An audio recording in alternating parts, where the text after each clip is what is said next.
Hi guys. పద్మవ్యూహంలో చక్రధరి, పద్మవ్యూహం లేదు, కుంకుమ లేదు, బహుశా ఈ సినిమాలో కాన్సెప్ట్ లేదు, అంటే ప్రాపర్ ఎగ్జిక్యూషన్ లేదు.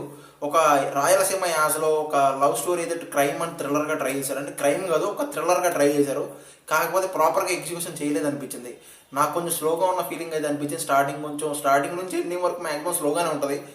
కొంచెం క్లైమాక్స్ కొంచెం పర్లేదు అనిపిస్తుంది ఫ్రెండ్స్. ఓవరాల్గా కొంచెం బిలో యావరేజ్ మూవీ. అంటే బేసిక్ కాన్సెప్ట్ ఏంటంటే ఒక ఐరన్ లెగ్ లాగా ఐరన్ హ్యాండ్ అనమాట మనోడిది. అంటే ఏ అమ్మాయిని పట్టుకున్నా కూడా ఆ అమ్మాయికి ఏదో ఒకటి అవుతూ ఉంటుంది. అలాంటి సిచ్యువేషన్ ఉన్న మనోడికి ఒక అమ్మాయి పరిచయం అయితే ఆ అమ్మాయి వల్ల మనోడి లైఫ్ ఎలా మారింది, ఆ అమ్మాయి కోసం మనోడు ఏం చేస్తాడు అనేది బేసిక్ ప్లాట్. ఇంకా సినిమా ఎలా ఉంది ఏంటంటే చాలా స్లోగా డల్గా నడుస్తూ ఉంటుంది. ఒక యావరేజ్ మూవీ. ఆల్రెడీ ఇది థియేటర్లో రిలీజ్ అయింది కాబట్టి కొంతమంది చూసుంటారు. చూసిన వాళ్ళకి సినిమా ఎలా అనిపించింది కామెంట్ చేయండి.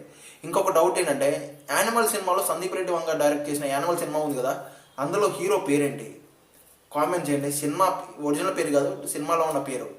ఓకేనా? Thank you friends.